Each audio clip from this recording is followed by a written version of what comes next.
I gave everything to my daughter Melissa for 35 years. I poured my heart and soul into raising her, working tirelessly to provide her with opportunities I never had.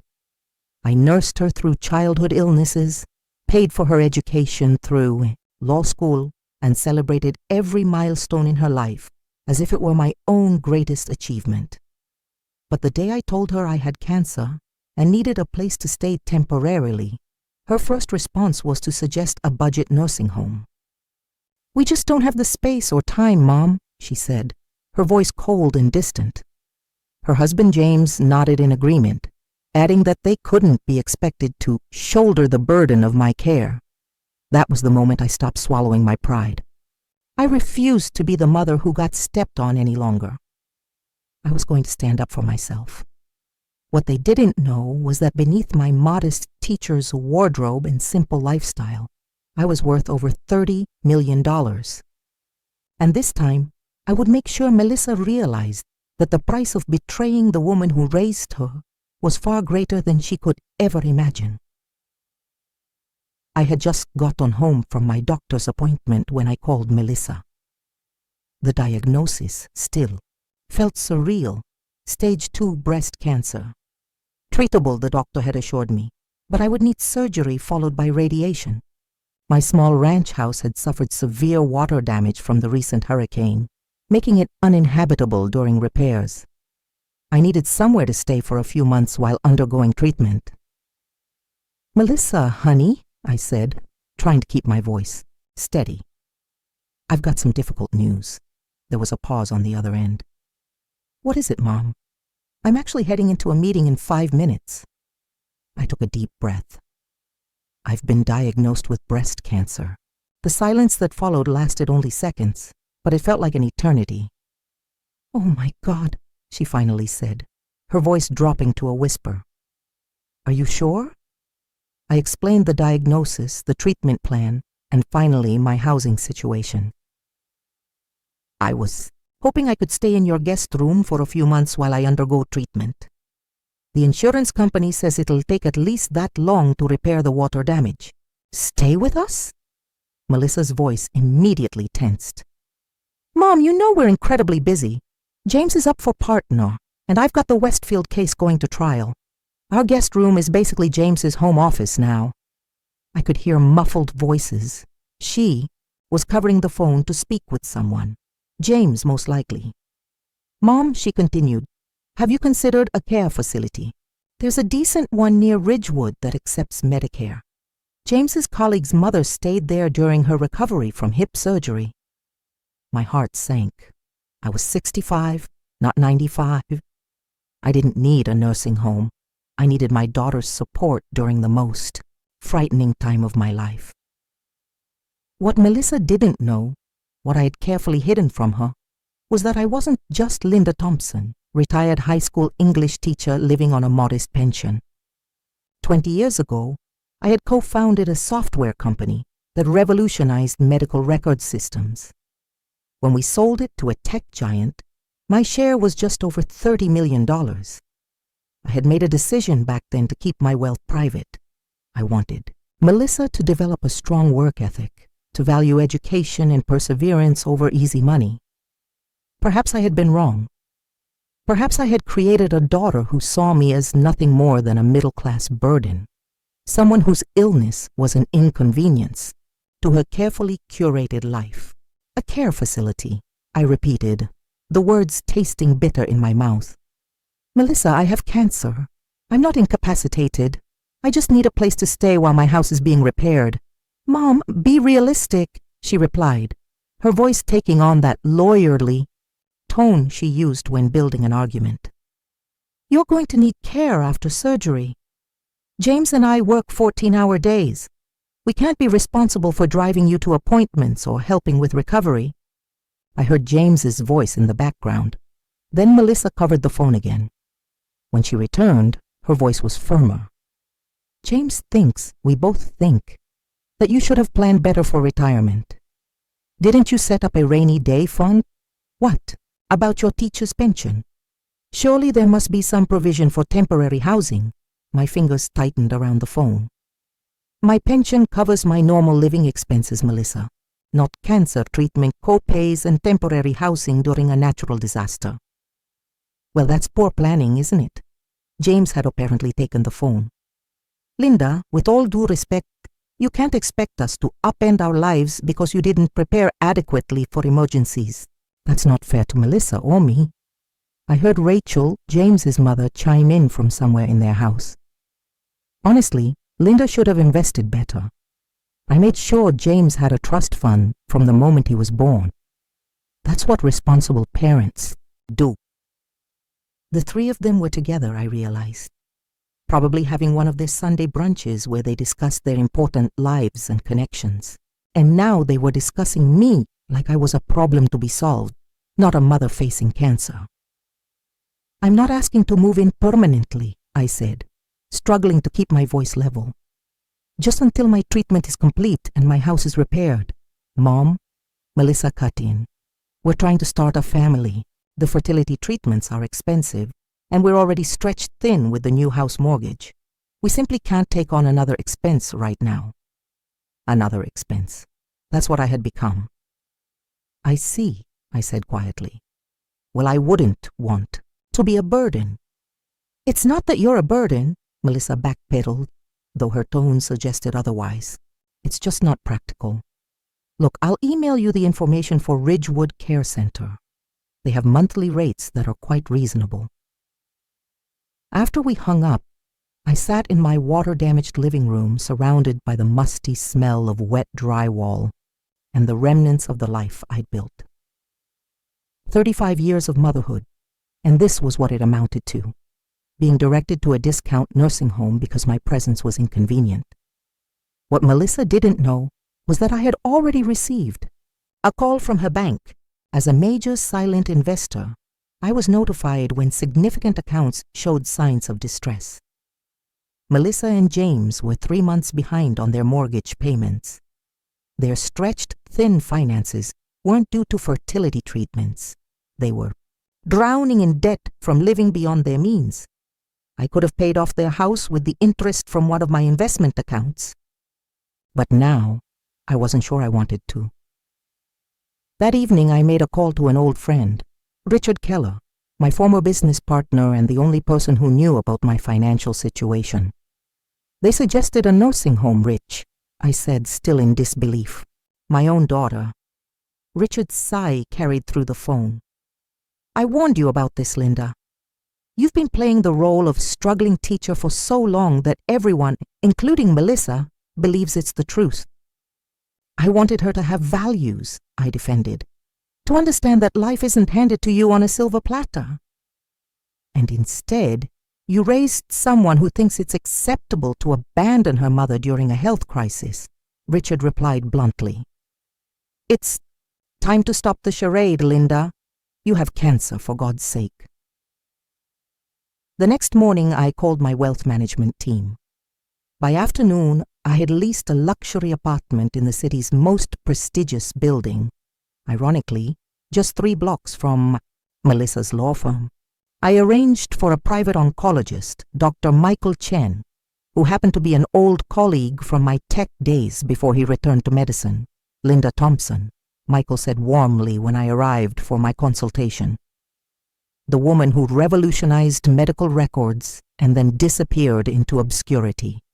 The nurses have no idea they're using your software every day, I smiled. Let's keep it that way, shall we? As we discussed my treatment plan, Michael asked about my support system. It's just me, I said simply. His eyes softened with understanding. Melissa doesn't know about your diagnosis. She knows. She suggested a nursing home. Michael's expression darkened.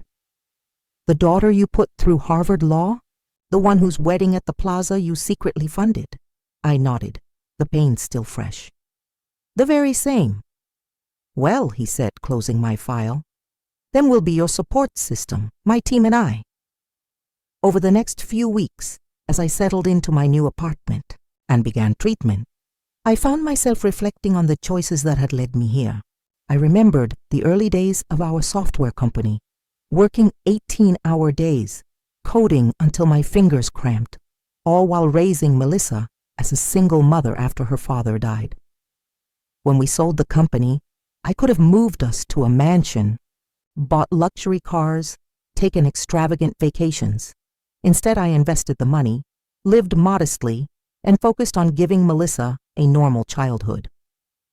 I wanted her to value education and hard work, not wealth and status.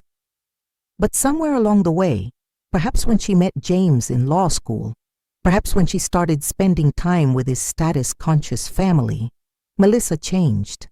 The thoughtful girl who once volunteered at animal shelters and tutored underprivileged kids transformed into a woman obsessed with appearances, with the right address, the right social connections. I had failed her somehow, or perhaps I had never really known her at all. One evening, as I sat on my balcony watching the sunset over the city skyline, my phone rang. It was Melissa. "Mom," she said, her voice uncharacteristically hesitant. "How are you feeling? How's the treatment going?" "It's going as well as can be expected," I replied neutrally. "The doctors are optimistic." "That's good," she said. "And where are you staying? Did you find a place?"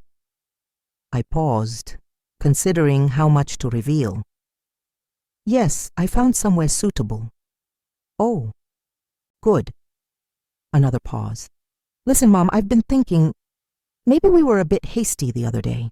If you need help with the care facility costs, perhaps we could work something out."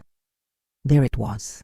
Not an offer to stay with them, not an apology, just a vague suggestion of financial assistance that I knew they couldn't actually provide. "That's kind of you," I said, "but I'm managing just fine." "Are you sure?" "Because we want to help, really. It's just that things are a bit tight right now with the house and everything." I closed my eyes, suddenly tired. "I understand, Melissa. More than you know." 3 weeks later, I was sitting in Michael's office reviewing my latest scan results when my phone buzzed with a text from Melissa. "Need to talk. Important." "Can I come see you?" I gave her the address of a coffee shop near my apartment, careful not to reveal where I was actually living. When I arrived, Melissa was already there, her normally immaculate appearance showing signs of strain, hair pulled back in a hasty ponytail, minimal makeup, dark circles under her eyes. "Mom," she said, standing to give me an awkward hug. "You look good. The treatments aren't too harsh?" "I'm managing," I replied, studying her face. "What's going on, Melissa? You seem troubled." She glanced around the coffee shop nervously, before leaning forward. "We're in a bit of a situation, Mom. James's firm is under investigation, something about financial improprieties. He's not directly involved, but they've frozen some accounts, including our personal ones, while they investigate." "That sounds serious," I said carefully. "It's a nightmare," she whispered, her composure cracking. "The mortgage payment is due next week. Rachel was supposed to help, but now she's saying we should have been more careful, that James should have known something was wrong at the firm." Her voice broke. "She's actually blaming us, can you believe it? After all her talk about family loyalty." I wasn't surprised. Rachel had always been generous with advice, but stingy with actual support. "I hate to ask, especially after everything," Melissa continued. "But is there any way you could help? Just a loan until this is sorted out. We could lose the house, Mom." I took a slow sip of my tea, considering my response. "What about your savings? Your emergency fund?" Melissa's eyes dropped to the table. "We don't really have one. The house renovations cost more than expected. And then there were the club memberships James needed for networking, and my wardrobe for court appearances." "I see," I said quietly. "And how much would you need?" 20,000 would get us through the next couple of months," she said, hope flickering in her eyes. "I know it's a lot, but I swear we'll pay you back as soon as the investigation is over. $20,000. A drop in the bucket of my fortune, but likely every penny of a retired teacher's savings. That's a significant amount, Melissa." I said carefully. "Where do you think I would get that kind of money?" "I know you've always been careful with money," she said quickly. "Dad always said you were the most frugal person he knew. Surely you must have some savings, or maybe you could take out a home equity loan." I almost laughed at the irony. My late husband had indeed called me frugal, but that was before our company took off, before the millions. My house has significant water damage, remember? And I'm in the middle of cancer treatment. My financial situation isn't exactly ideal right now. Melissa's face fell, then hardened slightly. "I understand. It was just a thought." She paused, then added with a hint of bitterness, "I guess we all have to solve our own problems, right? As if her financial troubles were somehow equivalent to my cancer. Sometimes that's how life works," I agreed mildly. "We face challenges we didn't anticipate. It's just—" Melissa hesitated, then plunged ahead. "James thinks, and I'm not saying I agree, but he thinks that if you had managed your career better, planned more strategically, you might be in a position to help family in times of need. Like Rachel did for James's education." I felt a flash of anger. "Rachel is a tenured professor whose parents left her a substantial inheritance. Our situations were quite different." I know, Melissa backpedaled. "It's just frustrating. We're really in a bind here, Mom." I studied my daughter's face, the face I had loved since the moment I first saw it. But there was something in her expression I hadn't noticed before. Calculation. She wasn't here because she was concerned about me. She was here because she needed something from me, and in that moment I made a decision. It was time for Melissa to learn the truth, all of it. "Melissa," I said quietly, "there's something I need to tell you. Something I should have told you a long time ago." She looked up, curiosity replacing the calculation in her eyes. "What is it?" I took a deep breath. "You're not my biological daughter." The gay color drained from her face. "What? What are you talking about?" 35 years ago, I was working as a software developer for a hospital system. There was a fire in an apartment complex nearby. A terrible fire. The memories flooded back, as vivid as if they had happened yesterday. I was leaving work when I saw the smoke. I ran toward it, not away, something I still can't explain. The building was already engulfed in flames. Melissa sat frozen, her coffee untouched. I heard crying coming from a first-floor apartment. The door was hot but not locked. Inside, I found a little girl, you, huddled in a bathtub where your parents had placed you before the smoke overcame them. They didn't make it out. "This isn't funny, Mom," Melissa whispered, her voice shaking. "It's not meant to be," I replied gently. "You were 3 years old. No other family came forward. I had been volunteering at the hospital's pediatric ward, and we had formed a bond during your recovery. When they couldn't locate any relatives, I applied to become your foster parent, and eventually, I adopted you." "No," Melissa shook her head vehemently. "I would remember something like that. A fire. Losing my parents. The child psychologists said your mind had blocked out the trauma. They advised me not to force the memories, to give you a fresh start." I reached for her hand, but she pulled away. "I wanted to tell you when you were older, but there never seemed to be a right time. You were so happy, so secure in your identity." "This is insane," Melissa said, her voice rising. "You're making this up. Why would you lie about something so horrible?" I opened my purse and pulled out a worn envelope. "These are copies of your adoption papers and a newspaper clipping about the fire." With trembling hands, Melissa took the envelope but didn't open it. "If this is true, and I'm not saying I believe you, why tell me now, after all these years?"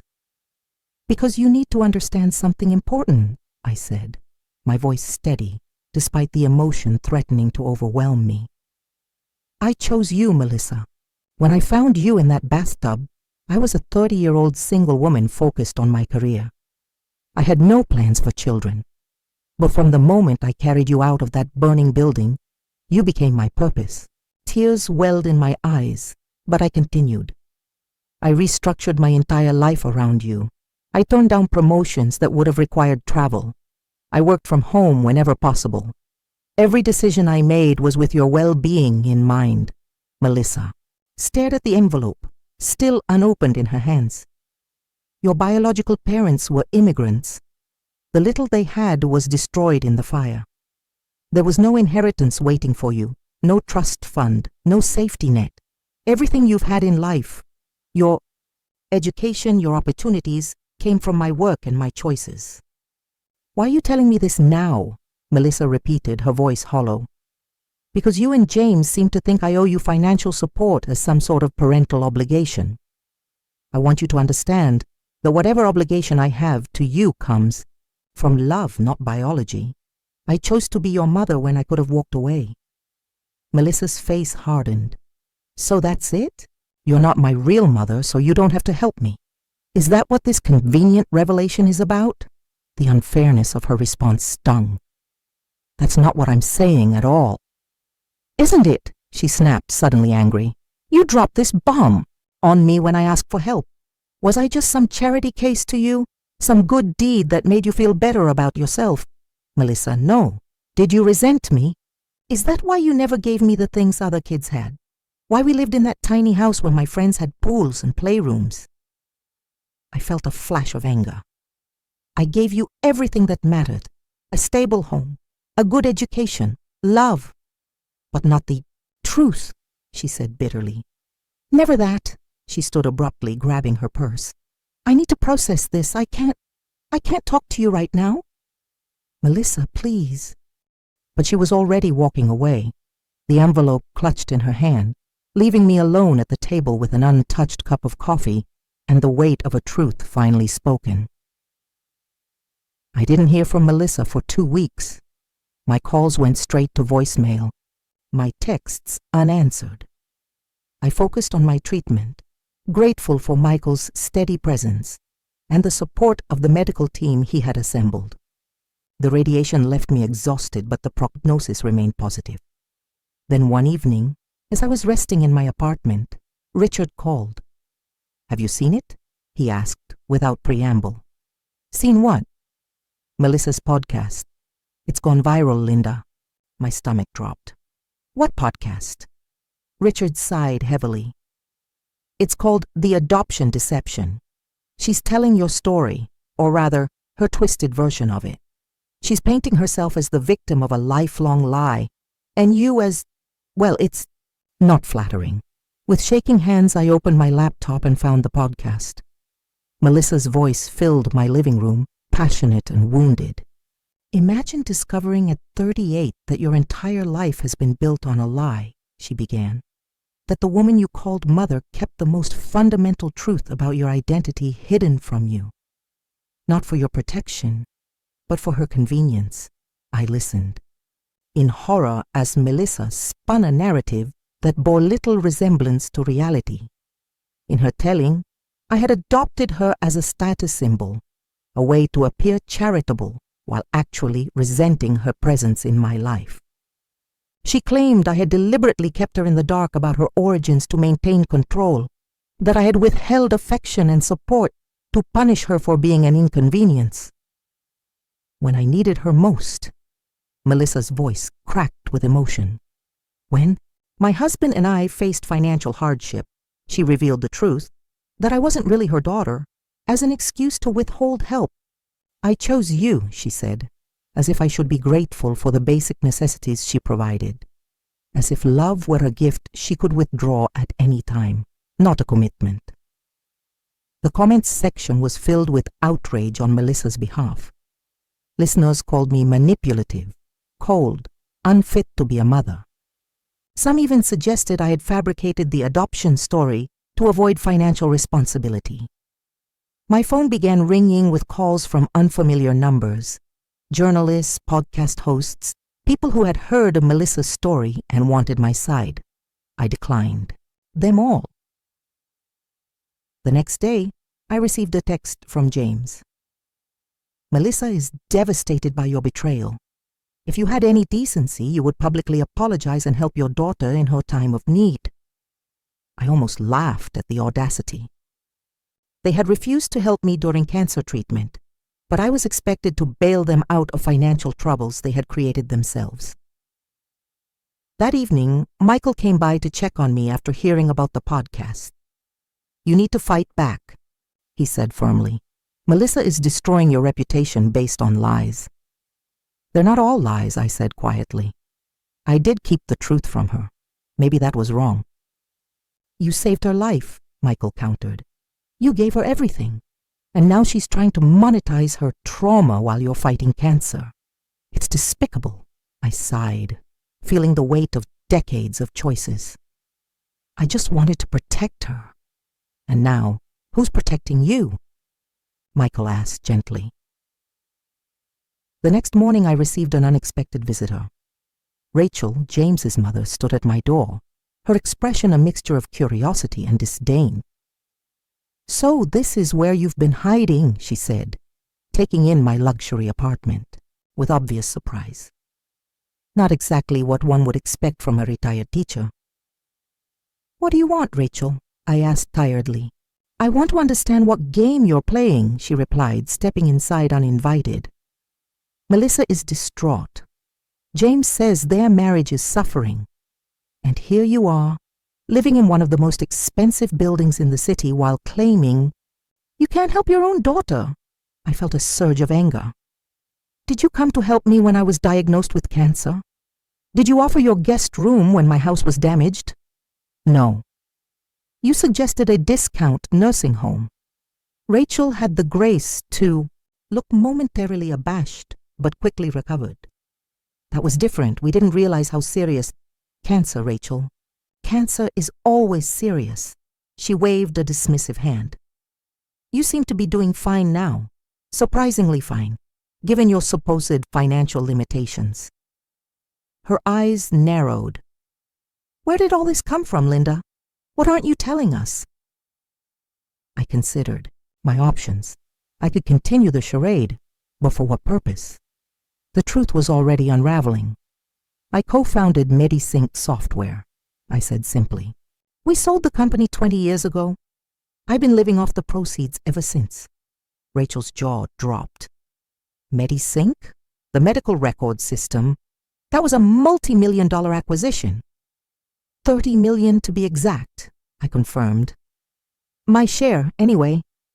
But you've been living like a teacher, driving that old Honda, living in that modest house." "I wanted Melissa to value things beyond money," I explained. "To develop character, work ethic." Rachel sank onto my sofa, processing this revelation. "Does Melissa know?" "About the money? No, not yet." A calculating look crossed Rachel's face. "Well, this changes everything. Obviously, you can afford to help them through this rough patch. A mother with your resources—" "A mother they both rejected when she needed them," I interrupted. "A mother Melissa is currently defaming on a public platform for profit and attention." Rachel stood, smoothing her expensive skirt. "People say things they don't mean when they're hurt, Linda. Melissa feels betrayed, but I'm sure if you made a gesture, financial support perhaps, she would reconsider this podcast venture." I showed Rachel to the door. "Thank you for your visit, Rachel. Please tell Melissa that if she wants to talk, really talk, not perform for an audience, I'm here." After she left, I made a decision. It was time to reclaim my narrative.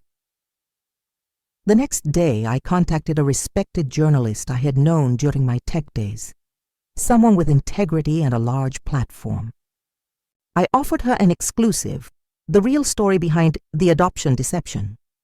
We met in my apartment where I shared everything: the fire, the adoption, my software company, and my decision to live modestly despite my wealth. I showed her photos of Melissa growing up, her college graduation, the house I had purchased for her and James as a wedding gift, which they believed was financed through a mortgage I was still paying off. "Why come forward now?" she asked. "Why not just let this blow over?" "Because the truth matters," I replied simply. Not just for me, but for Melissa. She's building her life on anger and resentment based on a false narrative. That won't lead anywhere good. And the money? Will you still help them financially after all this? I smiled sadly. I've already established a trust for Melissa. It was always my intention to leave her my fortune. But money without values is a curse, not a blessing. I've seen too many lives ruined by unearned wealth. The article was published the following week. It was fair, balanced, and devastating to Melissa's version of events. The journalist had independently verified the fire, the adoption, and my role in Medisyn's development. She included statements from former colleagues who confirmed my deliberate choice to live below my means while ensuring Melissa had every opportunity. The public reaction was swift. Melissa's podcast sponsors began pulling out. The comments sections that had been filled with support for her now questioned her motives and integrity. Her law firm, concerned about the negative publicity, placed her on administrative leave. I took no pleasure in her downfall. Each new development felt like a failure. My failure to raise a daughter with empathy, gratitude, and honesty. 3 days after the article was published, James called. "Linda," he began, his voice uncharacteristically humble. "I think we need to talk. All of us." "About what, James?" "About moving forward as a family." I almost laughed. "Now we're family. Now that you know I have money." "That's not fair," he protested weakly. "We didn't know about your situation, about the cancer, about your company. You kept us in the dark." "I called Melissa the day I was diagnosed," I reminded him. "I told her I needed a place to stay during treatment. You both decided I wasn't worth the inconvenience." "We made a mistake," he admitted. "A terrible mistake. But people deserve second chances, don't they?" "They do," I agreed. "But forgiveness requires genuine remorse, not financial opportunism." There was a long pause. "What do you want from us, Linda?" "Nothing," I said truthfully. "I don't want anything from you or Melissa. What I wanted was a daughter who loved me for who I am, not what I could give her. I wanted a family who would stand by me during cancer the way I would have stood by them through any hardship. But we can't always get what we want, can we?" After we hung up, I made another call to my attorney. I instructed him to establish a foundation in memory of Melissa's biological parents. The foundation would provide scholarships for orphan children and support for families who opened their homes to them. The bulk of my fortune would go there, not to Melissa. I did, however, set aside enough to pay off their mortgage, not as a gift to them, but to free myself from any lingering sense of obligation. The house had been my gift, and I wanted it free and clear, regardless of what happened next. A week later, Melissa appeared at my door. She looked terrible, thin, pale, with dark circles under her eyes. "May I come in?" she asked quietly. I stepped aside, allowing her into the apartment. She walked to the window, staring out at the city skyline. "Your article changed everything," she said finally. "My podcast network dropped me. The law firm has concerns about my judgment and integrity. Rachel is barely speaking to us since she found out we're not getting your money." She turned to face me. "James left yesterday, said he needed space to reevaluate." "I'm sorry to hear that," I said, and meant it. "Are you?" she asked bitterly. "Isn't this exactly what you wanted? To punish me?" I shook my head. "No, Melissa, I never wanted to punish you. I wanted you to see the truth about yourself, about me, about what really matters in life." "The truth," she repeated hollowly. "Like the truth that you're a secret millionaire? That you let me believe we were struggling when you could have given us everything?" "I gave you everything that builds character," I corrected gently. "Security, education, opportunities, the rest, the material things, those you earn yourself." "And now?" she asked, gesturing around the luxury apartment. What happened to those principles? I earned this, I said simply. After decades of hard work and careful investment, after raising you, after getting cancer, I decided it was time to enjoy the fruits of my labor. Melissa sank onto the sofa, suddenly looking very young and lost. I don't know who I am anymore, she whispered. Everything I thought I knew about my life, my history, my mother, it's all different now. I sat beside her, not touching, but close. You're still Melissa, still brilliant, determined, capable. Those qualities don't change because you learn new information about your past. But I've ruined everything, she said, tears finally spilling. My marriage, my career, our relationship. Nothing is ruined beyond repair if you truly want to. Fix it, I said. But it starts with honesty, with yourself most of all. She looked at me, really looked at me, perhaps for the first time in years. I don't know if I can fix this. You don't have to decide today, I told her. Take some time. Figure out who you want to be going forward. When you're ready, if you're ready, we can talk about what comes next. Melissa nodded slowly, then stood to leave. At the door, she paused. For what it's worth, thank you for saving me from the fire. I don't remember it, but thank you. It wasn't forgiveness, it wasn't reconciliation, but it was a start. 2 years passed. My cancer went into remission, then disappeared entirely. A complete response to treatment, Michael called it, though he continued to monitor me closely. The Phoenix Foundation, named for the fire that had brought Melissa into my life, was thriving, having already provided scholarships to 27 orphaned children. Had settled into a rhythm that suited me. 3 days a week at the foundation offices, weekends volunteering at a literacy program for seniors, and plenty of time for the things I'd always wanted to do but never made time for. Painting classes, travel, long walks along the river with no particular destination. I hadn't heard from Melissa in over a year. Our last contact had been a brief email thanking me for paying off the mortgage, informing me that she and James had divorced, and that she was taking some time to reevaluate her priorities. I respected her need for space and didn't push for more. Then one crisp autumn morning, as I was enjoying a cappuccino at a small cafe near the park, I glanced up to see a familiar face behind the counter. Melissa, her hair pulled back in a simple ponytail, wearing a barista's apron, was carefully crafting a latte with focused precision. She hadn't seen me yet. I could have slipped away unnoticed, sparing us both the awkwardness of an unexpected reunion, but something kept me in my seat.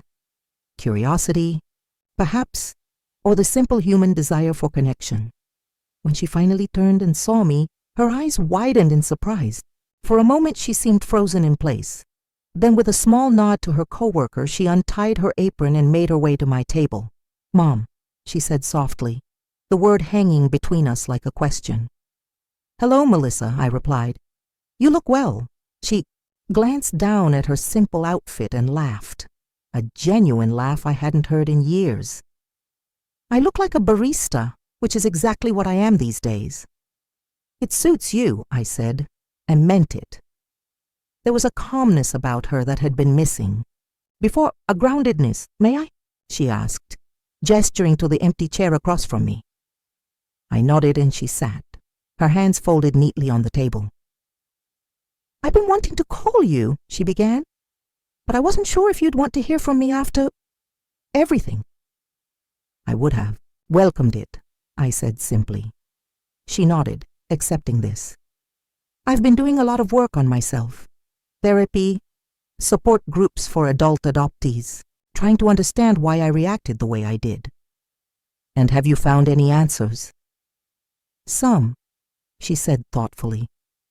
"I think I always sensed there was something different about me, about us. Children have intuition about these things. When you told me the truth, It confirmed a fear I'd carried my whole life, that I didn't really belong. You always belonged with me, I said softly. I know that now, she replied. But at the time, it felt like my foundation had crumbled. And instead of turning toward you for support, I lashed out. I made you the villain because it was easier than facing my own pain. We sat in silence for a moment. The sounds of the cafe, steaming, milk, quiet conversations, gentle music, creating a cocoon around our table. I'm sorry about the podcast, she said finally. It was cruel and dishonest. I was angry and hurt, and I wanted others to validate those feelings. It was the worst mistake of my life. We all make mistakes, I said. The question is what we learn from them. I've learned a lot, she said with a sad smile, about gratitude, about the difference between being entitled to something and being blessed with it, about the kind of person I want to be. She gestured around the cafe. I started here 6 months. Ego, minimum wage plus tips. It's the first job I've ever had that I got entirely on my own merits, with no connections or advantages. It's been humbling, and exactly what I needed. And James? I asked gently. Gone, she said with a shrug. Once he realized there was no inheritance coming, he found someone new. Someone whose family had the right connections, the right bank, balance. She smiled ruefully. I can't even blame him. We were the same, he and I, chasing status, validation, the appearance of success. And now? Now I'm starting over. I'm applying to graduate programs in social work. I want to help children in the foster system, children like I was. She hesitated, then added, I found them, you know, my birth parents, their names at least, Maria and Javier Reyes. They were from Guatemala, undocumented, which is why no family came forward after the fire. There are no surviving relatives, but I visited their graves, brought flowers, thanked them for giving me life. Tears pricked at my eyes. I wish you could have known them. I wish that too, she said softly. But I'm grateful for the mother I did have, the one who chose me, who saved me, who loved me even when I was unlovable. She reached across the table, her hand outstretched, palm up, an invitation, not a demand. I don't expect forgiveness, she said. I don't expect us to go back to how things were. But if you're willing, I'd like to try to build something new, something honest this time. I looked at my daughter, because despite everything, that's what she was and would always be, and placed my hand in hers. I'd like that, I said, as we sat there, hands clasped across the table. I thought about the long, winding path that had brought us to this moment, the fire that had united us, the lies that had divided us, the truths that had broken us. And now, perhaps, the honesty that might heal us. Life rarely gives us perfect endings. Relationships damaged by betrayal don't mend overnight. Trust, once broken, must be rebuilt brick by brick, day by day. But sitting there with Melissa, I felt something I hadn't felt in a very long time. Hope. In the end, I realized that's what matters most. Not wealth or status or even being right. What matters is the courage to begin again, to look at the broken pieces of what was and imagine what could be, to understand that it's never too late to tell the truth, to ask forgiveness, to offer grace.